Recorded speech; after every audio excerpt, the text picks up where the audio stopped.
Dahulu sekali, di sebuah kota kecil, hiduplah seorang pembuat mainan yang sudah tua bernama Geppetto. Dia menjual mainan kayu buatannya untuk bisa bertahan hidup. Satu-satunya yang disesali pembuat mainan ini ialah karena dia tidak memiliki anak. Suatu hari saat berjalan di hutan, Geppetto menemukan kayu yang tepat untuk mainan barunya. Ini kayu yang kucari. Aku akan membuat boneka yang indah dengan kayu ini. Geppetto memanggul kayu itu dan membawanya ke bengkel kerjanya. Dia menaruh kayu itu di atas meja dan mulai memahat. Tiba-tiba terjadi sesuatu yang tak terduga. Dia mendengar suara dari kayu itu. Geppetto awalnya kaget, tapi kemudian berpikir bahwa dia salah dengar. Geppetto melanjutkan memahat, tapi kemudian mendengar suara yang sama lagi. Aku pasti sudah sangat tua. Aku terus saja mendengar suara-suara. Geppetto terus bekerja. Pertama-tama kepala boneka terbentuk, lalu diikuti oleh tangan dan kaki. Geppetto akhirnya menyelesaikan boneka itu. Dia pun duduk di kursi dan mulai beres-beres. Di saat itulah dia mendengar suara lain. Halo? Geppetto melihat sekeliling dan terkejut, tapi dia tak melihat siapapun kecuali boneka kayunya. Jadi dia melanjutkan pekerjaannya. Setelah beberapa lama, boneka kayu itu melompat dari kursi dan mulai menari di ruangan itu. Melihat hal ini, Geppetto berjuang agar tidak pingsan. Ya ampun, boneka kayu ini hidup. Tentu saja itu bukan anak sungguhan, tapi boneka itu tertawa, berbicara, dan bermain seperti seorang anak. Geppetto memegang boneka itu di tangannya. Mulai sekarang, namamu adalah Pinocchio, nak. Geppetto dan Pinocchio memulai masa-masa bahagia mereka bersama. Tiba waktunya bagi Pinocchio untuk bersekolah. Tapi Geppetto tidak punya uang untuk membelikan peralatan sekolah untuk Pinocchio. Oleh karena itu, dia menjual mantelnya dan memberi uang itu kepada Pinocchio. Pinocchio membawa uang itu dan pergi ke sekolah dengan senang hati. Melihat-lihat semua toko, orang, dan pasar di sepanjang jalan. Tiba-tiba, dia melihat kerumunan orang di depan. Untuk mencari tahu apa yang terjadi, dia menuju kerumunan itu. Karena sangat pendek, dia sulit melewati orang-orang untuk bisa ada di depan. Yang dia lihat adalah tenda warna-warni. Itu adalah tenda sirkus. Badut di depan tenda sedang memanggil-manggil pelanggan. Pinocchio penasaran ingin melihat ada apa di dalam tenda itu, tapi badut itu menghentikannya. Kau tak boleh masuk kecuali kau membayar. Pinocchio berpikir sebentar dan ingat akan uang yang diberikan Geppetto untuk sekolahnya. Aku punya uang. Pinocchio mengeluarkan uang dari sakunya dan memberikan kepada badut itu. Di dalam tenda itu sangat menyenangkan. Dia melihat boneka kayu dimainkan di panggung di tengah tenda. Hei, mereka juga terbuat dari kayu. Dengan melompat ke panggung, Pinocchio mulai menari bersama boneka-boneka itu. Tetapi penonton pertunjukan itu marah kepadanya. Turun dari panggung. Pemilik sirkus yang berada di atas panggung sambil memegang tali boneka sangat senang melihat boneka yang hidup. Sebuah boneka tanpa tali akan menghasilkan uang banyak untukku. Pikirnya. Dan setelah pertunjukannya selesai, dia menangkap Pinocchio dan mengurungnya di sangkar. Pinocchio sangat sedih karena dia tidak mematuhi perintah Geppetto untuk langsung pergi ke sekolah. Jadi dia mulai menangis.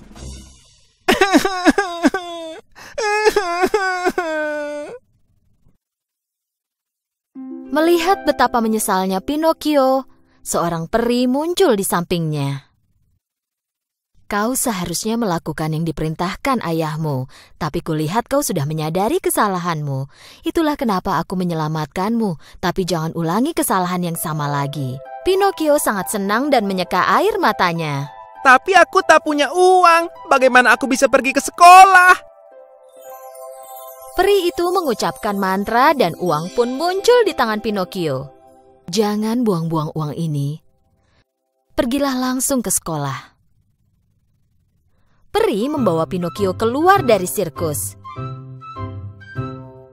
Sambil bernyanyi gembira, Pinocchio berjalan menuju sekolah sekali lagi.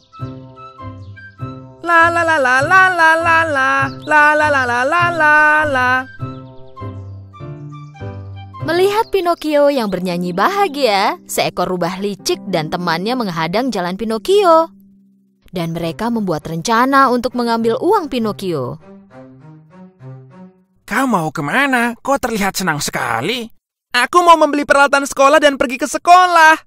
Uang ini takkan cukup untuk membeli peralatan sekolah. Jika kau lakukan sesuai perintah kami, kau akan punya uang lebih banyak. Kau ingin aku melakukan apa?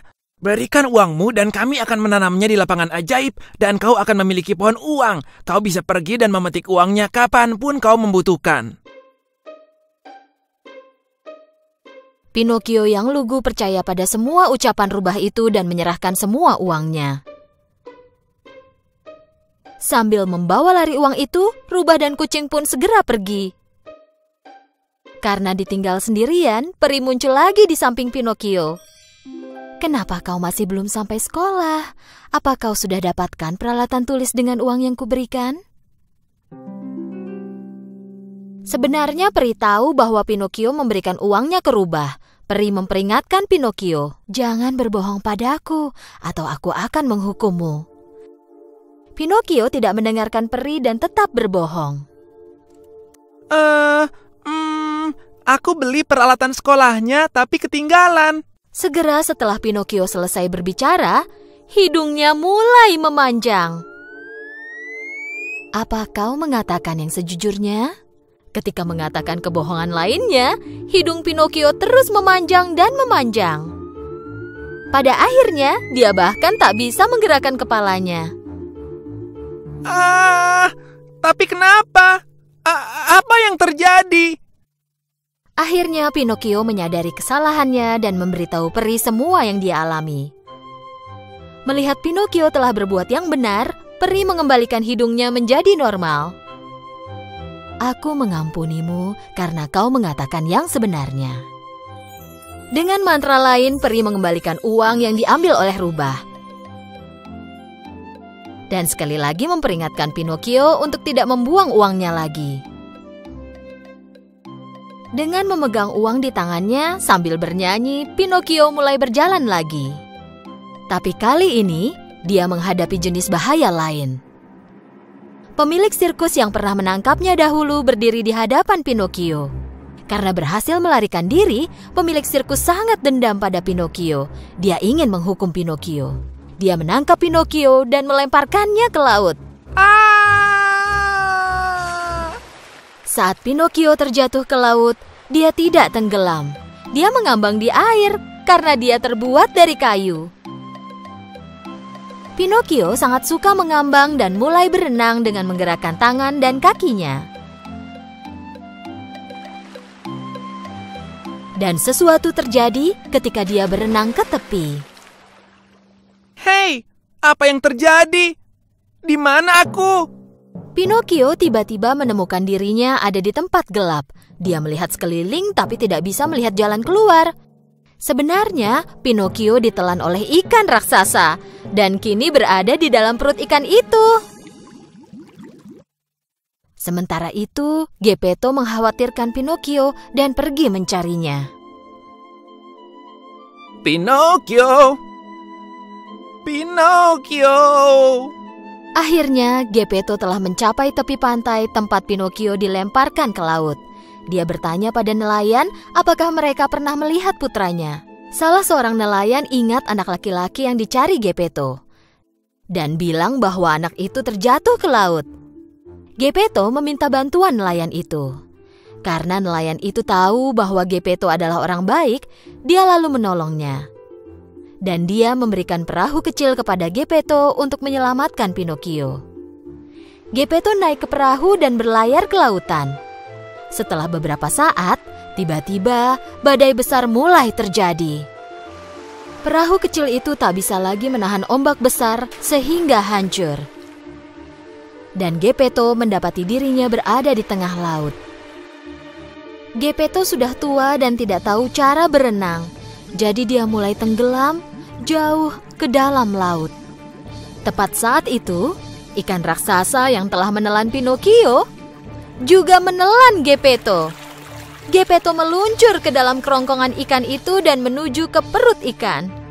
Dan Geppetto mendengar suara anak kecil menangis.